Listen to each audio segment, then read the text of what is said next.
Crypto नहीं होगी ban, नए क्रिप्टो करेंसी बिल के जरिए भारत में क्रिप्टो को बैन किए जाने की खबरों के बीच अब यह जानकारी निकलकर सामने आई है कि देशों में सभी प्राइवेट क्रिप्टो को रेगुलेट किया जाएगा, न कि प्रतिबंधित।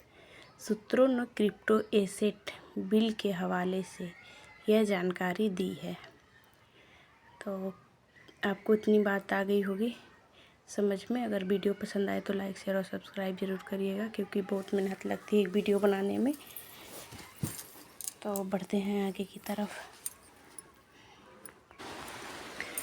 वाइट पेपर क्या है? वाइट पेपर महत्वपूर्ण दस्तावेज है जिसे एक संभावित निवेशक को पढ़ना चाहिए। यह एक क्रिप्टो प्रोजेक्ट है कि दो प्रमुख पहलुओं, इसके पर्पज और इसके पीछे की टेक्नोलॉजी पर प्रकाश डालता है। प्रत्येक कॉइन में एक वाइट पेपर होता है जहां उसके बारे में सारी जानकारी संग्रहित होती है। इसमें क्रिप्टो करेंसी के बारे में हिस्टोरिकल प्रदर्शन और अन्य डेटा शामिल है। एक वाइट पेपर एक सिक्के को दूसरे से अलग करने में भी मदद करता है। क्रिप्टो करेंसी की शुरुआत सन 2009 में हुई थी, जिसे बिटकॉइन नाम दिया गया था। इसको जापान में सातोशी नाकामोतो नाम के एक इंजीनियर ने बनाया था, जो काफ़ी लोगों ने जाना पहचाना। क्रिप्टो करेंसी आपको पता चल गया कि सन 2009 में प्रेरित हुई थी, जिसको बिटकॉइन के नाम से इसको प्रसिद्ध किया गया था। आइए बढ़ते हैं आगे की ओर, और जो ना समझ में आए वो आप कमेंट कर सकते हैं। बिटकॉइन का भाव $39,544 के पास। क्रिप्टो करेंसी में 25 जुलाई को सबसे ज़्यादा तेज़ी से अमेरिकी डॉलर की खरीदारी बढ़ने और अमेज़न का बिटकॉइन में पेमेंट लेने का सपोर्ट। करेंसी के मार्केट कैपिटल में 11.53% की बचत। क्रिप्टो ने नहीं होगी बैन, ये तो हमने आपको बताया है, एक बार और बता देते हैं। नए क्रिप्टो करेंसी बिल के जरिए भारत में क्रिप्टो को बैन किए जाने की खबरों के बीच अब यह जानकारी निकलकर सामने आई है कि देश में सभी प्राइवेट क्रिप्टो को रेगुलेट किया जाएगा, न कि प्रतिबंधित। सूत्रों ने क्रिप्टो एसेट बिल के हवाले से यह जानकारी दी है।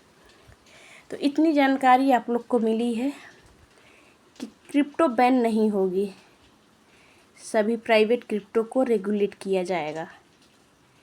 क्रिप्टो क्रिएट का बिल भी हवाले की जानकारी में दी जाएगी। बढ़ते हैं आगे की ओर। बिटकॉइन के बारे में फैक्ट्स। जितने बिटकॉइन दुनिया में है उनमें से 20% बिटकॉइन उन अकाउंट्स में बंद पड़े हैं जिनका पासवर्ड उनके मालिक खो चुके हैं। एल सल्वाडोर ऐसा देश है जहां आप बिटकॉइन का इस्तेमाल चीज़ें खरीदने और बेचने में कर सकते हैं। सन 2010 में एक व्यक्ति ने 10,000 बिटकॉइन को देकर एक पिज़्ज़ा खरीदा था। बिटकॉइन का मालिक एक समूह है जो जापान देश में है। यह अपना नाम सातोशी नाकामोतो बताते हैं।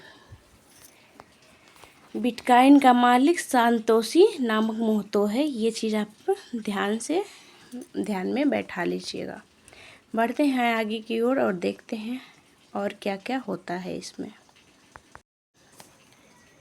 सन 2025 तक डिजिटल यूरो शुरू करने की तैयारी। सन 2027 तक विश्व में करीब 18 लाख करोड़ रुपए की संपत्ति डिजिटल स्वरूप में होने की संभावना। 2.80 करोड़ लोग चीन में डिजिटल RMB का इस्तेमाल कर रहे हैं। फेसबुक भी डिजिटल करेंसी लाने की बात कह चुकी है। तो इसमें इतनी सारी बातें हुई। बढ़ते हैं आगे की ओर। एक महीना में बिटकॉइन की कीमत 40% बढ़ी। पिछले महीना में इसकी कीमत $43,000 थी। अगस्त में बिटकॉइन की कीमत $31,000 तक गिरी थी। संभावना है कि आगे यह $90,000 तक जा सकती है। इतना आपको पता चल रहा। देखते हैं आगे क्या होता है। क्या है क्रिप्टो करेंसी? क्रिप्टो करेंसी एक ऐसी मुद्रा है जो कंप्यूटर एल्गोरिथम पर बनी होती है। यह एक स्वतंत्र मुद्रा है जिसका कोई मालिक नहीं होता है। यह करेंसी किसी भी एक अथॉरिटी के काबू में भी नहीं होती, जिससे इसके भावों में हेर फेर नहीं किया जा सकता। इसे वर्चुअल करेंसी के तौर पर भी जाना जाता है। दुनिया भर में 1500 से अधिक क्रिप्टो करेंसी के हाल में फेसबुक ने भी खुद की करेंसी लिब्रा का ऐलान किया था। बिटकॉइन की तेज़ी की दो बड़ी वजह। बिटकॉइन में सोने जैसा भरोसा जैसे सुरक्षित माना जाता है। बड़ी कंपनियों का बड़ा निवेश निवेशकों में बिल गेट्स से लेकर जैक दोर्से शामिल हैं। क्रिप्टो करेंसी का मार्केट कैपिटलाइजेशन 125 लाख करोड़ है। बिटकॉइन का अकेला मार्केट कैप 50.57 लाख करोड़ रुपए है। रिलायंस इंडस्ट्री के मार्केट कैप 3.5 गुना ज़्यादा है। देश में क्रिप्टो करेंसी में 1 से 1.20 करोड़ निवेशक हैं। भारत में 12 से 14 क्रिप्टो का एक्सचेंजेस हैं।